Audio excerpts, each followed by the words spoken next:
Dance का teaser आपने देखा उस चीज को?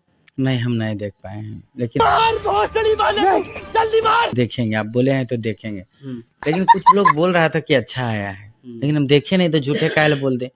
लेकिन हम देखेंगे। इस वीडियो में आप देख सकते हैं कि गुंजन सिंह का मानसिकता क्या दर्शाता है। खेसारी लाल यादव की फिल्म का जैसे ही जिक्र किया है वैसे ही डायरेक्ट मना कर रहे हैं और लास्ट में बोल रहे हैं कि हाँ आप कह रहे हैं तो हम देखेंगे। मतलब कि आप इसी बात से समझ सकते हैं कि ऐसा भोजपुरी में कोई हो सकता है सुपरस्टार जो खेसारी लाल यादव के डांस फिल्म का टीजर या ट्रेलर को अभी तक नहीं देखा होगा। और गुंजन सिंह से जब मूवी के बारे में खास करके खेसारी लाल यादव के डांस फिल्म को लेकर पूछा जा रहा है तो साफ साफ माना पहली बार कर रहे हैं और लास्ट में पत्रकार के कहने पे बोल रहे हैं कि आप कर रहे हैं तो हाँ देख लेंगे। इससे पहले भी खेसारी लाल यादव का एक मूवी सबसे बड़ी आई थी संघर्ष 2 जो कि गर्दा मचाकर ट्रेलर और टीजर रख दिया था। उसके बाद से प्रक्रिया पूछा गया था गुंजन सिंह कुछ ऐसे ही बतलाया था कि अभी तक मैंने नहीं देखा है। आपको साफ साफ अंदाजा लग रहा होगा, पता चल रहा होगा कि जानबूझकर गुंजन सिंह ऐसा बोल रहे हैं। ऐसा हो ही नहीं सकता है कि जब पवन सिंह का गाना ट्रेलर आता है तो खेसारी लाल यादव पहले नहीं देखते हैं। जब खेसारी लाल यादव के गाने को ट्रेलर टीजर रिलीज किया जाता है तो पवन सिंह सबसे पहले नहीं देखते हैं। जी हाँ, उन लोग ही सबसे पहले एक दूसरे में देख लेते हैं। वैसे भी आपको पता होगा कि भोजपुरी इंडस्ट्री में ही ऐसा होता है कि एक दूसरे में सपोर्ट नहीं करते और खास करके गुंजन सिंह के बारे में बात किया जाए तो खेसारी लाल यादव का कभी सपोर्ट में बोलते हुए नहीं देखते हैं। ये भी सबसे बड़ा कारण है कि सपोर्ट नहीं करने की वजह से आज तक भोजपुरी इंडस्ट्री सबसे पीछे चल गई है। जी हाँ, खास करके फिल्म की इंडस्ट्री की बात करें तो सबसे पीछे पिछड़ गई है। छोड़ा के और इंडस्ट्री की बात करें तो सभी एक्टर एक्ट्रेस मिलकर रहते हैं, एक दूसरे का जब भी फिल्म होता है तो प्रमोट करते हैं, खास करके अपने आईडी से शेयर करते हैं। और एक तरफ भोजपुरी इंडस्ट्री को देखा जाए तो बिल्कुल अपोजिट है। जी हाँ, उल्टा जस्ट करते हैं लोग, इसीलिए मूवी नहीं चलता है। सबसे बड़ा एक कारण ये भी है। जो भी हो, गुंजन सिंह के इस प्रतिक्रिया के बारे में आप सभी को क्या कहना है इस पे नीचे कमेंट में हमें बता सकते हैं। वीडियो को एक लाइक करें, लोगों तक ज्यादा शेयर करें ताकि चैनल पर नए हैं, वीडियो को पहली बार देख रहे हैं तो हमारे चैनल को सब्सक्राइब करके भी तुरंत जुड़ जाइए ताकि भोजपुरी जुड़ी सबसे पहले अपडेट आपको मिल सके।